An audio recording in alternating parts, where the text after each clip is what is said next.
Bonjour à tous, bienvenue sur cette nouvelle vidéo où nous embarquons au cœur de l'action du Championnat d'Afrique des Nations 2025, une compétition qui célèbre le talent brut des joueurs locaux du continent africain. Aujourd'hui, un affrontement crucial monopolise l'attention, Burkina Faso contre Centrafrique, un duel qui s'annonce explosif. Mais avant de nous lancer dans l'analyse, posons deux questions brûlantes. Les étalons du Burkina Faso, habitués de la compétition, parviendront-ils à se ressaisir après un début catastrophique? Et la Centrafrique, novice audacieuse, peut-elle renverser un adversaire au pied du mur? Une certitude plane, le Burkina Faso est en grand danger. Une nouvelle déroute pourrait anéantir ses espoirs dans ce tournoi et plonger ses fans dans le désarroi. Chers amis, merci d'être avec nous pour décortiquer ce choc. Restez jusqu'à la fin, car nous allons disséquer chaque facette de ce match, des enjeux tactiques aux performances clés, en passant par les coulisses de cette rencontre. Alors, préparez-vous, on démarre. Un Burkina Faso sous haute tension. Le championnat d'Afrique des Nations 2025 bat son plein à Dar es Salaam, en Tanzanie, et le Burkina Faso, représenté par ses étalons, traverse une tempête. Lors de leur match d'ouverture, les Burkinabés se sont inclinés 2-1 face au pays hôte, la Tanzanie. Ce revers a placé les étalons dans une position précaire, dernier du groupe B, avec 0 points et un goal différentiel de -1. Cette défaite a consumé un joker précieux dans une poule à 5 équipes, où chaque point est vital pour espérer atteindre les quarts de finale.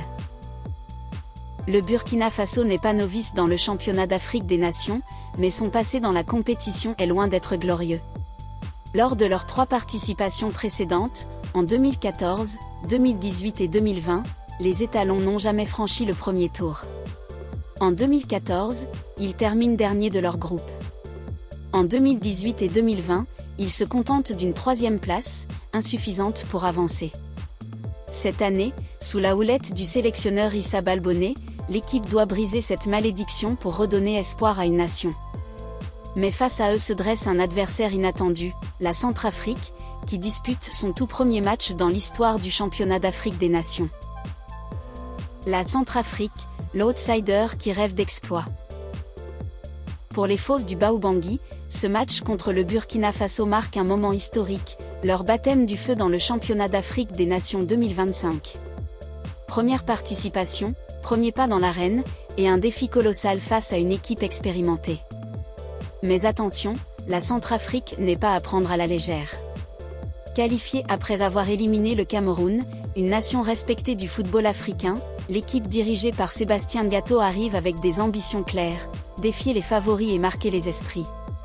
Nous sommes venus pour découvrir et nous faire découvrir, a déclaré Ngato lors de la conférence de presse d'avant-match. Dans notre rôle d'outsider, nous allons jouer les troubles-fêtes. Cette audace transparaît dans l'attitude des joueurs centrafricains. Malgré leur statut de novices, les Fauves abordent ce match avec une confiance décomplexée. Leur objectif ? Inscrire un habitué de la compétition à leur palmarès et créer la sensation dès leur entrée en lice. Mais gare à eux, un tigre blessé peut être plus redoutable qu'un fauve affamé, et le Burkina Faso, poussé dans ses retranchements, est prêt à rugir. Le match, une mission de survie pour les étalons. Ce choc entre le Burkina Faso et la Centrafrique se déroule au Benjamin Mkapa National Stadium, un théâtre emblématique où les passions du football africain s'expriment à plein régime. Le coup d'envoi est prévu à 14h GMT, et les deux équipes savent que l'enjeu est monumental. Pour le Burkina Faso, c'est une véritable mission de survie. Après leur revers initial, les étalons n'ont plus droit à l'erreur. Une nouvelle défaite ou même un match nul pourrait les plonger dans un abîme dont il serait presque impossible de sortir dans la course à la qualification. Lors de la conférence de presse d'avant-match, Issa Balbonné, le sélectionneur burkinabé, a pointé du doigt les difficultés rencontrées par son équipe. Après le voyage du Maroc, enchaîné avec celui de la Tanzanie, et toutes les péripéties subies à Dar es Salaam, il était difficile pour certains joueurs d'être au niveau, a-t-il expliqué. Ce manque de fraîcheur a été fatal face à la Tanzanie, où les étalons ont semblé en panne d'inspiration, incapables de rivaliser avec l'intensité des hôtes. Le capitaine, Patrick Malo, a lui aussi reconnu les failles, nous n'avons pas su entrer dans le match. Nous devons en tirer les leçons et rebondir avec force. Mais Balbonnet reste confiant. Les garçons ont bien récupéré, et notre infirmerie est vide, a-t-il assuré. Cette bonne nouvelle pourrait permettre aux étalons d'afficher un visage plus conquérant. Le sélectionneur a promis un 11 de départ composé des joueurs les plus en forme, prêts à tout donner. Qu'on soit sur le terrain ou sur le banc, chacun a un rôle à jouer, a ajouté Patrick Malo, soulignant l'unité et la détermination du groupe. Une analyse tactique, force et faiblesse. Tactiquement, le Burkina Faso bénéficie d'un avantage indéniable, l'expérience. Habitués aux joutes du championnat d'Afrique des Nations, les étalons savent gérer la pression des matchs couperets. Leur effectif, composé de joueurs du championnat local, est rompu aux compétitions de haut niveau. Cependant, leur prestation face à la Tanzanie a révélé des lacunes, une défense fébrile, une attaque peu incisive et une difficulté à imposer leur rythme. Pour ce deuxième match, Issa Balbonnet pourrait opter pour un 4-3-3 plus offensif, afin de mettre la pression sur une défense centrafricaine encore inexpérimentée à ce niveau. De son côté, la Centrafrique mise sur l'effet de surprise. Sébastien Gatto a préparé son équipe pour jouer sans complexe. Nous savons que le Burkina Faso va tout donner après son faux pas, mais nous sommes prêts, a-t-il affirmé. Les Fauves pourraient adopter un 4-2-3-1, avec un milieu renforcé pour contrer les assauts burkinabais et des ailiers rapides pour exploiter les contres. Leur manque d'expérience pourrait toutefois leur coûter cher face à une équipe techniquement et physiquement supérieure, même si elle est en crise. Les enjeux, un tournant décisif. Ce match est bien plus qu'une simple rencontre de poule.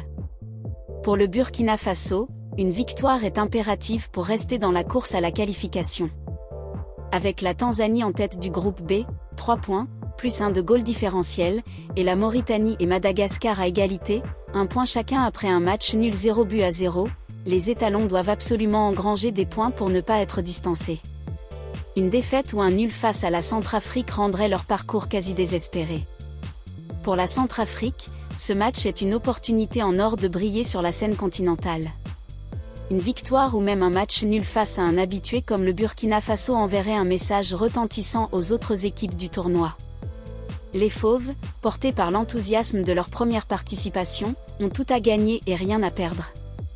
Leur objectif affiché sortir de la poule passe par une performance héroïque dans ce match inaugural. Mes amis, ce match entre le Burkina Faso et la Centrafrique est bien plus qu'un simple affrontement de poule. C'est une bataille entre l'expérience et l'audace, entre un tigre blessé et un fauve affamé. Pour les étalons, c'est l'heure de vérité, une victoire pourrait relancer leur campagne et raviver l'espoir de leurs supporters. Pour les fauves, c'est une chance unique de marquer l'histoire dès leur première participation. Quel que soit le résultat, ce duel s'annonce comme un moment fort du championnat d'Afrique des Nations 2025.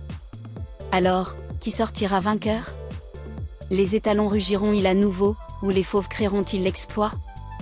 Dites-le nous en commentaire, et n'oubliez pas de liker, partager et vous abonner pour ne rien manquer de notre couverture du championnat d'Afrique des Nations 2025. Merci à tous d'avoir regardé, et à très bientôt pour plus d'analyses et d'émotions footballistiques.